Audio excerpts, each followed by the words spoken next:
الذين آمنوا وتطمئن قلوبهم بذكر الله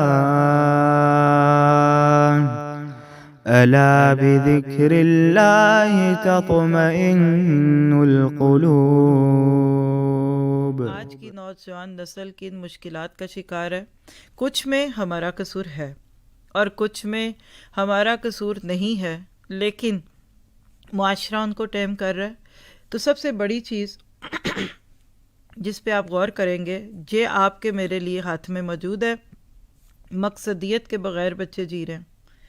ہم نے اپنے بچوں کو بڑے مقصد نہیں دیے جینے کے۔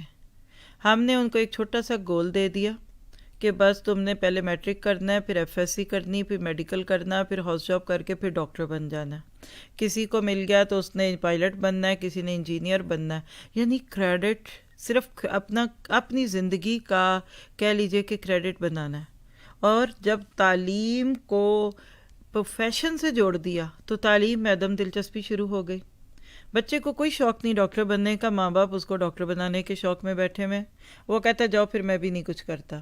تو ہمارے بچے مقصد کے بغیر جی رہے ہیں۔ اس کی وجہ سے تعلیم میں عدم دلچسپی ہے۔ وہ کیوں ہے؟ کیونکہ ایک تو وجہ اس کی یہ ہو سکتی ہے کہ ان کو پسند نہیں ہے وہ سبجیکٹ۔ دوسری بات ہے کہ اسکول کالجوں میں کیا کیا ڈسٹریکشن شروع ہو گئیں۔ ایک جملہ آج لکھ کے پانی کی طرح اس کو پھیلا دیجیے اپنے جیمز کی صورت میں کہ جہاں آگ اور پانی کو جمع کریں گے وہاں دھواں اٹھے گا۔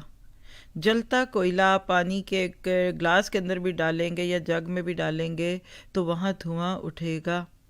آج بھی یہی سب کچھ آپ کو اپنے ساتھ دکھے گا۔ جہاں لڑکی لڑکے کو اکٹھا کر دیا گیا وہاں دھواں اٹھا، اور یہ دھواں ہم اپنے پچھلی زندگی کے کم از کم 20 سالوں میں تو ہم بھی دیکھ رہے ہیں، میں بھی دیکھ رہی ہوں، آپ بھی دیکھ رہے ہیں۔ آج لڑکی لڑکے کو نہیں، لڑکے لڑکے کو زبردستی ساتھ ایک دوسرے کے ساتھ جوڑا جا رہا ہے۔ اور سب کو بتائیے جو حالات ہیں، میں اس پہ کیا بولوں۔ اب وہ آؤٹ ڈیٹڈ ہو گیا۔ جیسے کسی نے کہا کہ اب یوتھ فیس بک نہیں یوز کرتی، وہ کیا کرتی، وہ ٹویٹر کرتی ہے، وہ انسٹاگرام کرتی ہے۔ میں نے کہا کیوں؟ کہنے لگے اس میں پرائیویسی نہیں رہتی۔ ماں باپ کا بھی اکاؤنٹ ہوتا ہے تو وہ کہیں نہ کہیں سے پتہ چل جاتا ہے کہ بچے اس وقت کیا دیکھ سن رہے، تو انہوں نے اس کو خداحافظ کہہ کے اب اپنے لیے ایک الگ چینل بنا لیا، اور جو بھی چینلز ہے سب کو پتہ ہی ہوگا۔ جو مجھے ابھی پتہ لگے آپ کو تو پہلے کا پتہ ہوگا۔ بالکل اسی طرح سے اس کا ایک تیسرا اثر کیا ہوا کہ والدین سے دوری ہو گئی۔ آج وہ بچے فیس بک جو بہت فیورٹ تھا آج سے 5-4 سال پہلے ان کا، وہ اس لیے چھوڑنے کو تیار ہے کہ ماں کا بھی فیس بک اکاؤنٹ بن گیا، ابا کا بن گیا، اور وہ انہوں نے خود ہی رشتے جوڑ کے آپ کو ایک دوسرے کی خبریں دینی ہے۔ یہ ان کی پالیسی ہے۔ وہ کہتے ہیں چھوڑ دو فیس بک۔ جو آج آپ کے ساتھ ہونے کی وجہ سے ایک بڑا سوشل میڈیا چھوڑنے کو تیار ہے، میڈیم چھوڑیں، تو ان کو آپ کو چھوڑنا کیا مشکل ہے؟ امیجن کیجیے اس چیز کو۔ یہ ایک ذہنی دوری کی بات کر رہی ہوں۔ آج بھی بچے کو آپ ہی کے ہاتھ کے پکوڑے پسند ہیں، آج بھی وہ کہتے ہیں ماما آپ جیسا پیزا کوئی نہیں بناتا، لیکن ذہنی دوری ہو چکی ہے۔ اور خاص طور پہ پھر جب ماں باپ ان کو تھوڑا سا اللہ کی طرف لے کر آتے ہیں نا، کس لیے، کس طرح سے لے کر آتے ہیں کہ واقعی مجھے حقیقت میں اپنے بچے کو وہاں دیکھنا ہے جہاں میں اللہ کے نبیوں کو دیکھتی تھی، صحابہ کو دیکھتی تھی، جن کو میں آج کے دور کے اچھے لوگوں میں دیکھتی ہوں۔ تو نقصان کیا ہوتا ہے کہ پھر بچے اور ماں باپ دور ہوتے ہیں۔ حکمت نہ ہو تو ماں باپ بچوں کو اپنے سے دور کاٹ دیتے ہیں۔ یہ نہیں کرنا آپ نے۔ پھر ایک اور اگلی وجہ دیکھ لیجئے مسائل میں، وہ کیا ہے؟ سوشل میڈیا کا بے جا استعمال۔ آپ نے کئی دفعہ وہ ویڈیو دیکھی ہوگی کہ ایک عرب لڑکا ہے اور ماں اس کو کہتی ہے کہ بیٹا دوا لا دو، اور پریشان ہے اور ماں سر پکڑ کے بیٹھی ہے، تو وہ اپنے کھیلنے میں مگن ہے، گیم کھیل رہا ہے۔ اتنے میں نیچے سے میسج آتا ہے دوست کا کہ میں آ گیا ہوں، تو وہ اپنا سیل فون لے کے تو نیچے چلا جاتا ہے، تو ماں بیچاری ہوکے مارتی ہے، ہوکے بھرتی ہے۔ آج یہ ہو رہا ہے۔ سوشل میڈیا کا استعمال برا نہیں ہے، اس وقت بھی یہ سوشل میڈیا کے تھرو ہی آپ میں سے اکثر سن رہے ہیں۔ آن سائٹ تو چند لوگ بیٹھے ہوئے ہیں صرف۔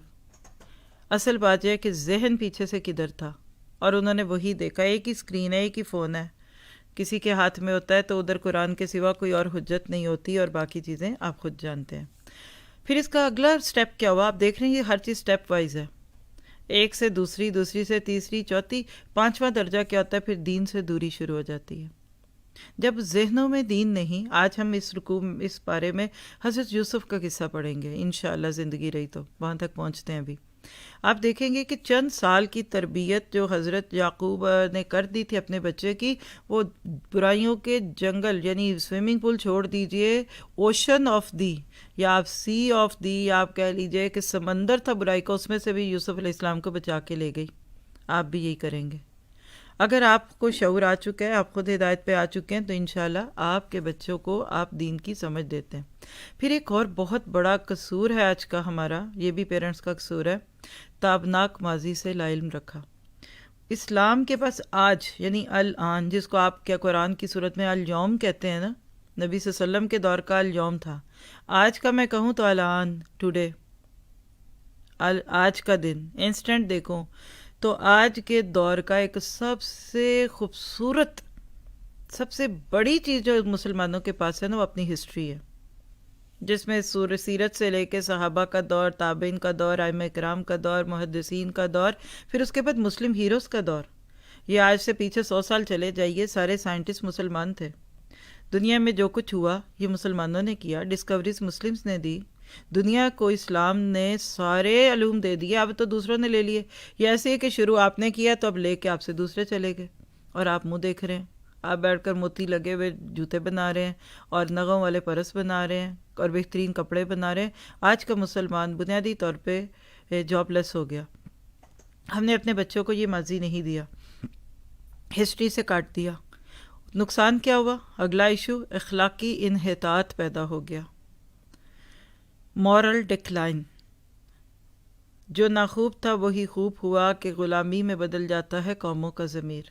اور آپ دیکھ رہے ہیں ڈیڈ، مام، اس طریقے سے ماں باپ کو اکثر پکارا جاتا ہے کہ کسی کو نہ ان لفظوں کا پتہ ہو تو یہ بھی نہ پتہ چلے کہ یہ لفظ کیا ہوتے ہیں۔ وہ ادب، وہ ابا جان، وہ فلاں، وہ حضوری، وہ بات کرنے کا انداز، وہ نہیں رہا۔ اور ایک چیز جس سے بہت سارے لوگ متفق ہوں گے، تنک مزاجی آ گئی اولادوں میں، ہر وقت ہی اکھڑے رہتے ہیں۔ وہ ایک ہوتا ہے نا لفظ روٹھے ہوئے، یہ تو رسے رہتے ہیں، روٹھنا تو دور کی بات، ایسے لگتا ہے ماں کو کہ پتہ نہیں کیا کر دیا میں نے ان کے ساتھ۔ اور باپ بیچارہ کولو کے بیل کی طرح نائٹ شفٹ بھی کرتا ہے، ویکینڈ بھی کرتا ہے، ویک ڈیز بھی، اور ان کی پوری ضرورتیں بھی کرنے کے باوجود باپ بچوں کا ہیرو آج نہیں بنا۔ تنک مزاج ہے نسلیں، کھٹی کڑوی۔ آج کی دعا بھی آپ کو اسی لیے یہی دی گئی ہے کہ اللہ اس اولاد سے مجھے پناہ میں رکھنا کہ جو میرے سر پہ چڑھے، سوار ہو جائے میرے سر پہ، اور پھر اس میں تربیت کی کمی ہے، یہ ہمارا قصور ہے، یہ تو ماننا پڑے گا۔ اور ہمارے میں ماں باپ بھی ہیں اور استاد بھی ہیں، پورا معاشرہ ہی ایک تربیت کرتا ہے۔